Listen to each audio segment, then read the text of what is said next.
Alright guys, let us go through the final day results of the Premier League. Every result that had a bearing on the European race, like we already knew, of course. The relegation battle was sorted, the battle for first was done, and the battle for second as well was done.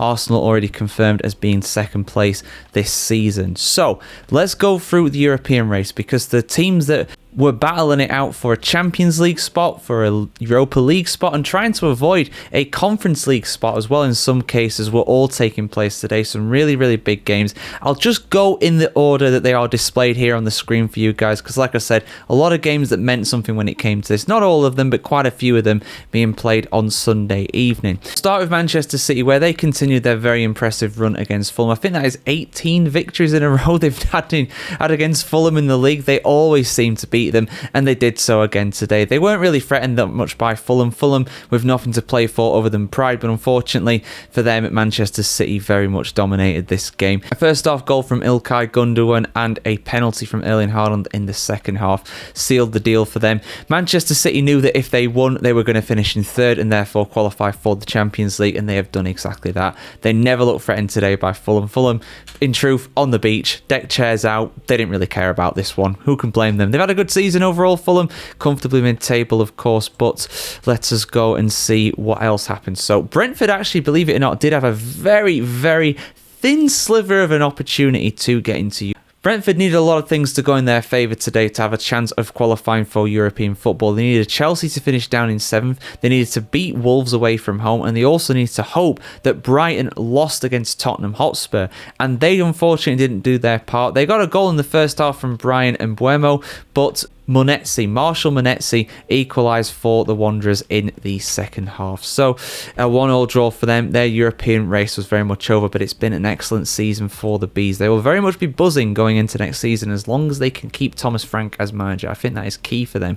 But there was an absolutely massive game at the City Ground today. Two of the Champions League, two of the European rivals, teams trying to get into the Champions League, of course. Nottingham Forest against Chelsea. Now, Chelsea knew that if they won, they'd be in the Champions League. Forest knew that they had to win to have any chance of qualifying for the Champions League, and they'd also need a favour from somebody like Aston Villa or Newcastle ahead of them.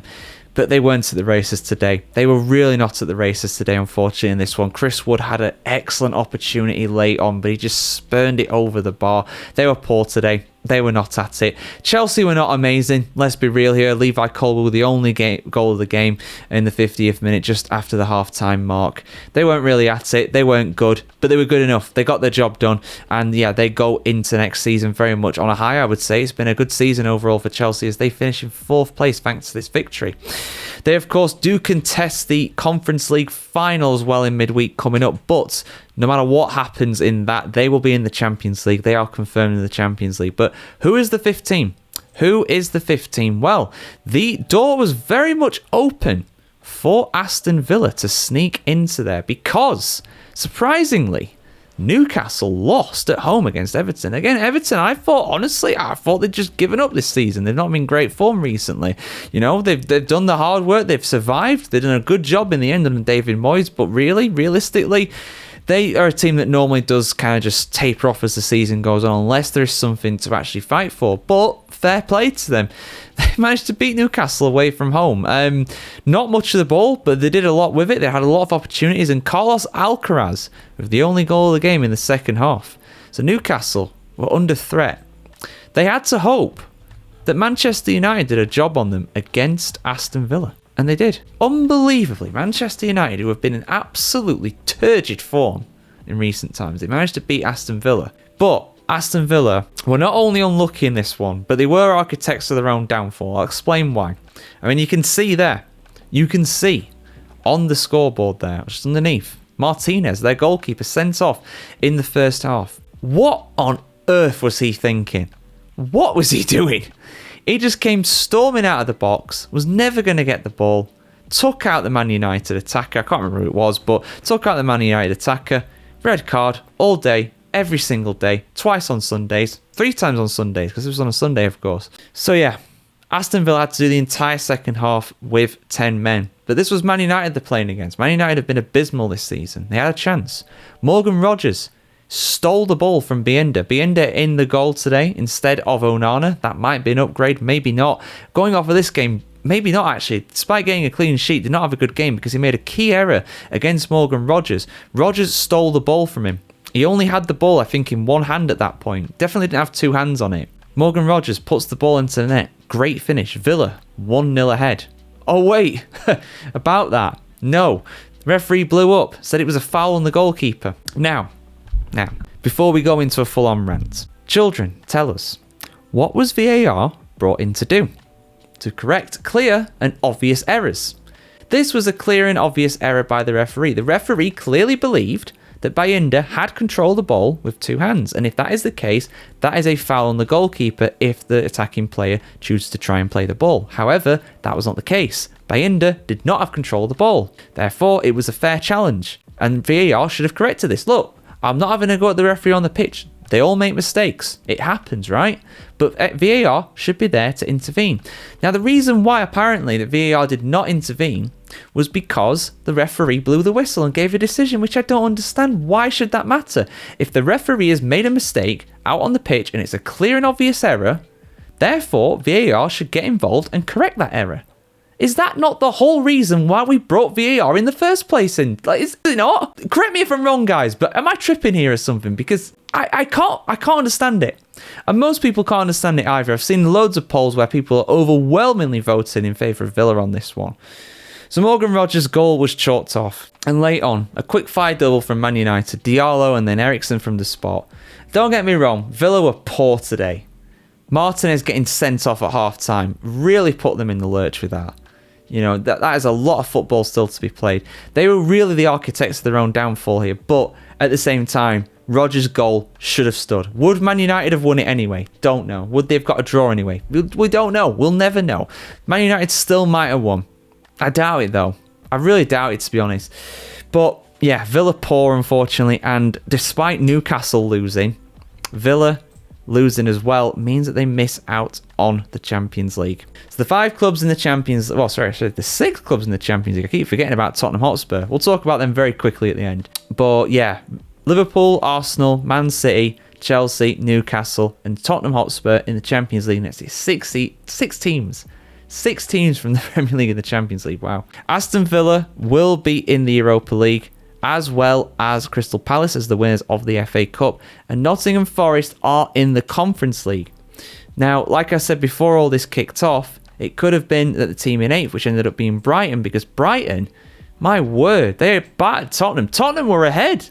Tottenham were winning the game of football in the Premier League. It was rare. It was a rare sight. Solanke with a penalty after 17 minutes, but I don't know what Herzler said to Brighton at half-time. I don't know what he threatened them with or what, but my God, they came out in the second half and absolutely obliterated Tottenham. Fantastic result for them, 4-1, but unfortunately not enough to get European football. A great season. I mean, 5 points off of the Champions League, Brighton. Let us not play that down. Fantastic season for the Seagulls. You know, they really have something to build on. And the fact that they don't have European football this season coming up, that's not good for them, obviously, but it might be good for their domestic form. Gives them a chance to kind of break in there like Nottingham Forest and Villa did again this season. So, you know, Brighton could have got Champions League. Brighton definitely, I'm keeping this in, I don't care. Brighton definitely could have got Conference League football today, but they had to hope that Chelsea finished in 7th and won the Conference League. Chelsea finished 4th, though, so that extra spot for the Europa League, as it were, does not move down. So Forest do qualify for the Conference League. Brighton out of Europe as a result of that. But yeah, that is the full lot of results, guys. I mean, yeah, there's some more, obviously. Liverpool and Palace drew, and Southampton lost again. No team has lost more games in the Premier League season than Southampton. How many is it? 30. They broke Derby County's record. They did, yeah. 30 losses, 2 wins in the Premier League. My goodness me.